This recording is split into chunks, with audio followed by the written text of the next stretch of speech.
Tonight, numerous cases of voyeurism on the U of T campus have police telling students to be on alert. I feel like it's a huge concern because after hearing that, I feel scared. They're adding security guards now. Police say in each case, a suspect appeared to be capturing images of students changing and showering in an all-female washroom before fleeing. Plus, when you owe people money, you cannot be late with that. Sports bettors say they've been waiting weeks to cash in on their winnings from OLG's Pro line. What the OLG says is causing the big delay. And the whole point of cosplaying is just to have fun with it. It doesn't really matter who you're doing really, as long as you're having fun. They are dressed to impress at the Metro Toronto Convention Centre this weekend. Yep, Comic-Con is back. Why, for many, it's become a community they keep coming back to. Good evening, I'm Kelda Yoon. We begin with some disturbing cases of voyeurism on the U of T campus. Toronto police say they are investigating after 3 incidents were reported of a suspect trying to film occupants changing and showering in an all-female bathroom. Patrick Swadden has those details. Toronto police say between January and March of this year, 3 incidents of voyeurism have been reported in bathrooms and change rooms at U of T's new college. It was reported to police that females were using an all-female bathroom when they noticed a cell phone peering over the curtain. The most recent incident happening Tuesday morning on the 4th floor of the college's Wilson Hall residence, leaving students there rattled. After hearing that, I feel scared, and me and my friend, whenever we wanted to go to washroom, we would choose another building or probably just go together and then look both sides to make sure no one's filming anything. The college said in a statement, voyeurism is sexual violence treated with the utmost seriousness and urgency by new college and campus safety. They say they're implementing new security measures and urging residents to report any further incidents to security. Police say last October, this man got into the washrooms at Wilson Hall and used a cell phone under a bathroom stall, while this man was caught on security footage last month after holding an iPhone above an occupied stall. But police say, we do not have any suspect information at this time, so we just wanted to reach out to the public to make them aware that this is happening. There was one that happened in the washroom downstairs, I'm pretty sure, which I've used before, so that's kind of creepy. Police urging students to be vigilant of surroundings when using the bathroom, but students have noticed new safety measures. They're taking a lot of precautions. I notice as it keeps on happening, they're adding security guards now. There's more cameras definitely, and yeah, just especially having security guards around 24/7 definitely makes me feel a lot better. Many of the residents here say they have been made aware of the incidents by email and that public safety alerts have been posted to elevator and washroom doors. The college says they're adding additional security cameras along with signage indicating that public areas are being monitored. Patrick Swadden, CBC News, Toronto. Hundreds of people took to the streets for a pro-Palestinian rally outside a Liberal fundraising event tonight that the Prime Minister attended. Free, free, free Palestine! Free, free, free Palestine! Free, free, free Palestine! Free, free, free Palestine! Police cars, officers, and horses lined the streets surrounding the Omni King Edward Hotel, and a barricade was set up to keep demonstrators away from the entrance. Police confirmed that 2 people were arrested. The protest was organized by the Palestinian Youth Movement, calling out what they say is Canada's complicity in Israel's war on the Palestinian people. Toronto police have identified the victim in the city's latest homicide. 42-year-old Julia McIsaac was found dead inside a home near Scarborough Golf Club Road and Kingston Road early yesterday morning. A 43-year-old David Slinger, who made the initial call to 911 to report he had hurt someone, has been charged with first-degree murder. Police say the pair were known to each other. Investigators have now identified 3 members of a family found dead inside a Brampton home that was destroyed by fire last week.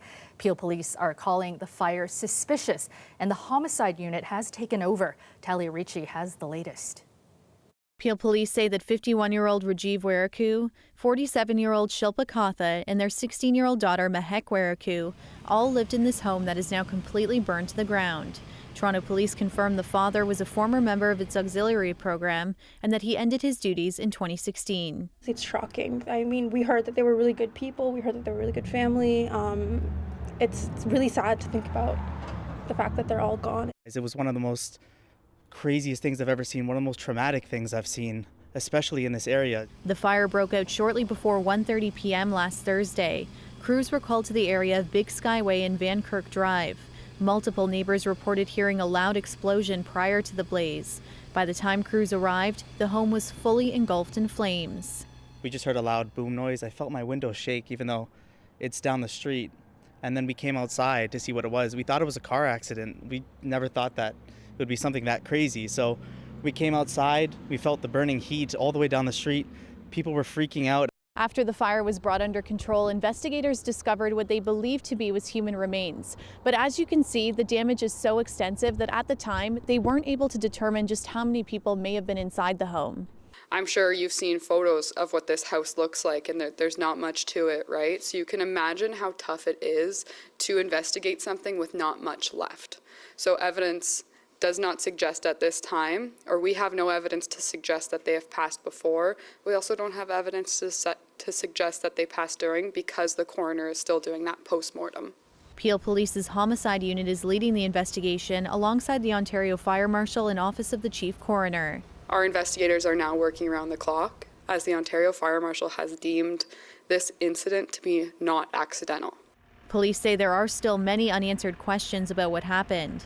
Investigators are still trying to piece together how the fire started and the causes of death of each family member. Anyone with information or video is asked to contact Peel Police or Crime Stoppers. Talia Ricci, CBC News, Brampton. 4 people were rescued from a burning house in Scarborough early this morning. Firefighters were called to a home in the Birchmount Road and Highway 401 area just after 3 o'clock. Flames and heavy smoke were seen coming from the back of the home when crews arrived. 2 of the 4 people rescued were taken to hospital with minor injuries.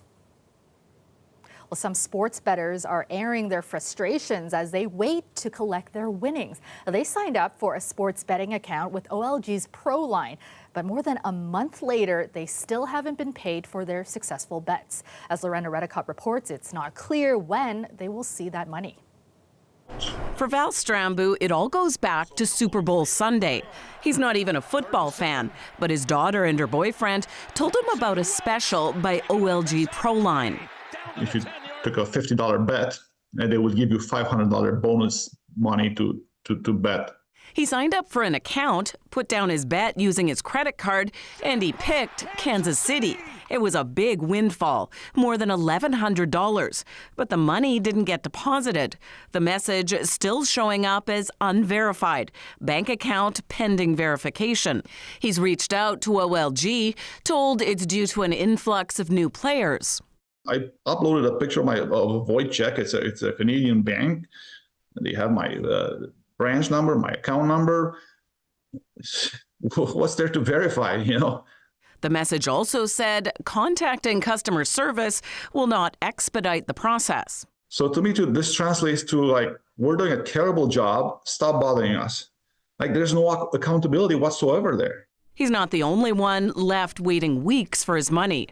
Carl Joe placed a number of bets on a range of sports, including basketball and hockey. He's owed more than $2,000. OLG's website says it should take less than 5 business days, but may take longer. Joe has done sports betting online through other companies and never had a problem. I've actually not had any issue withdrawing from those sites. Usually it's being like almost instant within 24 hours. Ontario Lottery and Gaming won't comment on how many people are still waiting for their money. The corporation says it's working through the backlog of new signups leading up to the Super Bowl and working to verify bank accounts as quickly as possible according to the iGaming standards in this province. It also says delays in the verification process can be exacerbated if additional documents or information are required, which is often the case.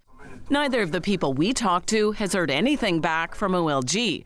The experience has left both of them frustrated. You think OLG, the OLG inspires trust, or it did inspire trust anyways. If it was like a no-name betting application, then I probably would have thought this is a scam. If you have a problem with this type of issue, you report it to some like government entity.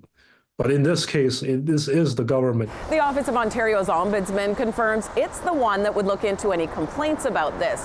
However, it doesn't confirm whether it has received any complaints about a particular issue.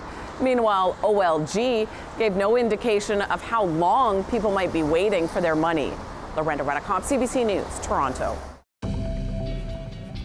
And you are looking at a live shot of the Toronto skyline. Mostly cloudy this evening, currently sitting at 3 degrees in the city. Victor Ballo joins us now with a first check of the forecast. How's the weekend shaping up, Victor? Well, Kelda, let me tell you all about it. We're expecting cooler nights ahead, and if anyone's like myself who likes cooler nights when the time it's bedtime, it's going to be perfect conditions for sleeping. Now, we're expecting some cloud cover. It will increase as we get closer to supper time on Saturday because we're expecting about 1 to 3 millimeters of rain, followed by some flurries by the time we start our Sunday. Now, taking a look at when that rain is expected to start, we did say right around 6 o'clock, we will be seeing that rain begin on Saturday, and it should be all said and done by the time we begin our Sunday. Now, the amount of rain, as we talked about before, we're expecting about 1 to 3 millimeters to fall by the time Sunday morning begins. Now, looking at our 3-day forecast, we know we're expecting that 3 millimeters of rain on Saturday, as well as some flurries are going to be passing by on Sunday. A light amount of flurries, not a lot that'll stick on the surface, and cooler temperatures as we begin our week next week. Make sure to stay tuned to Kelda and I will let you know what else is in store for your temperatures next week. Over to you, Kelda. Sounds good. Thanks, Victor.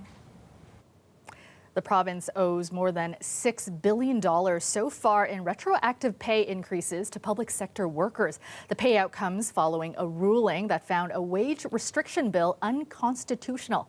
A Bill 124 caps salary increases for public sector workers at 1% for 3 years. Tyler Cheese has more. When we first took office, we walked into a bankrupt province, and we had to keep things in control. The Premier defended Bill 124 today, saying the alternative would have resulted in mass layoffs.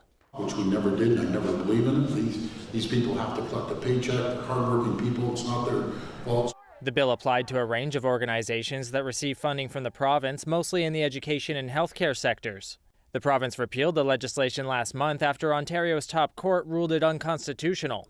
But the Premier still stands by the bill. Because of that, we were able to do things we wouldn't have been able to do. Number one, keep them employed, give them a paycheck, put money into healthcare, into education, into infrastructure.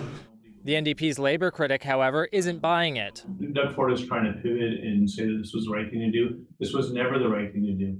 I completely disagree with his premise, and I don't believe what he's saying about saving jobs. What he's trying to do with that statement is save face. Meanwhile, labor relations experts say the bill had an irreversible impact on the public sector.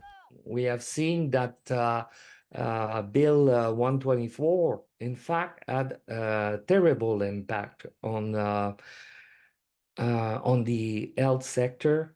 There is a shortage of resources. Many people quit. And it's difficult to attract people and keep people in these sectors. He says the situation was also made worse because it happened during the pandemic.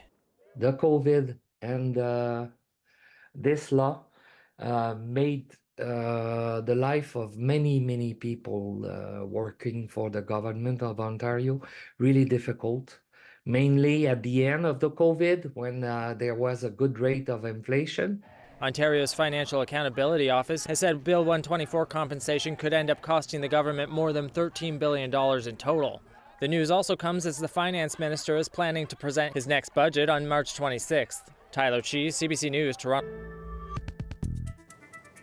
Welcome back. If you're walking around downtown this weekend, you may notice some pretty impressive costumes. From superheroes to stormtroopers, fans are dressed to impress as they make their way to the Metro Toronto Convention Centre for the city's Comic-Con. The annual Fan Fest begins today and runs throughout the weekend. Clara Pasica gives us a peek. If you saw a clone trooper on your commute today, don't panic. Thousands of characters large and small are making their way to the Metro Toronto Convention Centre for Toronto Comic-Con, representing genres from comics to sci-fi to anime. The stage is yours. Go get a photo. Give it up. Yeah. One of the best parts for many attendees, dressing up. Members of this group, cosplaying as the bad guys doing good from Star Wars, worked together to get it just right. So you actually had to pull references shot by shot, frame by frame from the episode and do an analysis. What does it look like? What's the color like? How do they move in it and how it's fitted? And from there, we construct a sort of instruction manual on how to build this costume. And then we just let our costumers go to town. Attendees say you don't need to be a costume expert to get started in cosplay. Many saying their favorite part about Comic-Con is how encouraging everyone is for those just getting started. This father-son duo made their costumes using lots of materials you might already have access to at home. I'm really proud of the mask and how this turned out. I just really think it's cool. Just don't overthink it, just dress as your favorite character and just enjoy it. Keyword, have fun. Yeah. Others went with the mix and match approach, getting some items secondhand or refurbishing others. So I got that from Dollarama. I sewed on my patches myself. And then, yeah, Temu, Amazon, those are your best friends for making a costume that's cheap but looks good. And a reminder that Comic-Con is for everyone. And first-timers should remember it's okay not to be perfect. Watch tutorials, and it's okay to mess up and maybe get extra materials, because I mess up all the time and I wish I had more. Like the first thing I made was a helmet. I had to make 2 of them because I just couldn't do it. And it's okay to mess up because you only learn if you fail. Underneath the masks and the makeup are people of every age and background getting meaning from the day. This woman is part of a group of cosplayers taking their love of Star Wars to the bank. The group is raising money for the Make-A-Wish Foundation. It's amazing what we all can do here, both the Rebel Legion and the 501st. It means so much to those kids that are, in a hospital that are fighting. Strike hard, no mercy! Missed your shot today? Comic-Con runs all weekend long. Clara Pasica, CBC News, Toronto. Also at the Metro Toronto Convention Centre today, children with genetic conditions were presented with specially adapted bicycles. Having this opportunity for the children to have access to bikes that would not only help them to get out there more, but we also allow them to, be young and, and just enjoy and take their minds off their disease. The ACMG Foundation for Genetic and Genomic Medicine were holding their Day of Caring. The bikes are designed to help the kids improve their strength, balance, and coordination. And some lucky hockey fans got the chance to skate with their favorite players today. The Leafs hosted their annual Skate for Easter Seals kids this afternoon. Our Greg Ross was there. Hundreds of kids hit the ice at the Ford Performance Center today, the Leafs practice facility, transformed into a rink of dreams for many of these kids, lucky enough to meet their heroes. Sledge hockey player Kingsley Bell got an autograph and picture with Leafs captain John Tavares. What was it like meeting him and seeing him in person? Yeah, it was really cool. A long-standing tradition. Always great to take a few moments throughout the season to connect with our fan base. This is the 44th time the Leafs have hosted an Easter Seals skate to raise awareness and funds for the program, something former Easter Seals ambassador Daniela Altieri knows all about. So obviously they help fund equipment like wheelchairs, walkers, just helps kids be kids, so it's an amazing organization. Easter Seals helped Joseph DiBartolo get his service dog Sushi, who got to spend some time with Leaf superstar Austin Matthews today. Are you excited about introducing Sushi to Austin Matthews? I am. I've taken her to many places, but she's never met any of the Leafs. Former Leafs captain Daryl Sittler has been around for many of these skates. He says while he may be getting older, the feeling he gets from this never does. It's always nice to put a smile on the face. When somebody doesn't know me, I tell them just ask their grandma. They might remember me, so it all comes back. The Leafs say that funds raised at this event will help provide services for children with physical disabilities across the province. Greg Ross, CBC News, Toronto. Let's go back to Victa now with a look at your long-range forecast. And Victa, we're going to be seeing some cooler temperatures. Taking a look at what the average highs will be over the next couple of days, you're going to notice a trend. A lot of this Arctic air mass right here is working its way down, and as it cools things across the region, we're going to see that we're going to go from rain that we had on Thursday to rain we'll be receiving on Saturday to Sunday will be a day where we get a steady stream of flurries, and by the time we reach Tuesday, you're going to notice that's a day we're going to be expecting about 1 centimeter of snow.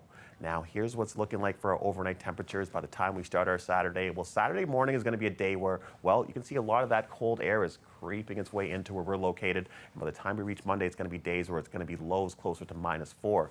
But we're expecting that rain to happen around, let's say, about 6 o'clock supper time on Saturday. And that snow will be beginning around 6 o'clock on your Sunday morning. Now, that snow that we're expecting, as we talked about, it's not going to be a big significant amount for Sunday. As we do take a look at our long-range forecast here, we see that the rain is going to be happening, again, supper time, 6 o'clock is when it's going to pass, and that snow is going to be a consistent flow of flurries for the majority of your Sunday. As you see, right around 9 o'clock it begins, and all the way through till midnight, there's still a steady stream which will be passing by, but we're not expecting a large accumulation. Reason being, temperatures are still really warm from the last couple of days and the warmings of the last couple of weeks, that the surface is warm enough that once that snow does reach the surface, it'll melt as quickly as it falls. Now, we see that flurries on Sunday as well as Monday as well. The temperatures are going to be cool, but Tuesday's the day we're expecting close to about 1 centimeter of snow to fall. Now, Wednesday will continue the trend, of course, lower temperatures, as we're expecting that -4 is going to be the low. Tuesday, we're expecting a high of 2 degrees and a low of -2. But the good news is we get a 10-degree Saturday, and the majority of Saturday is going to be quite dry. So we hope you all enjoy your weekend and make the most of the final days of March break. Have a great night, and over to you, Kelda. Thanks so much, Victor. Finally, tonight, 3 weeks ahead of the upcoming solar eclipse, it's already being commemorated. It's a Canada Post stamp that depicts what the moment of totality will look like as the moon's shadow passes over 3 Canadian provinces, one in Ontario, one in New Brunswick, and one in Newfoundland. And a cool added feature, the stamp glows under black light. And that is our show for you tonight. Thank you so much for watching. Shannon Martin has your next local newscast tomorrow at 6, and I will see you back here on Monday. Have a great night, everyone.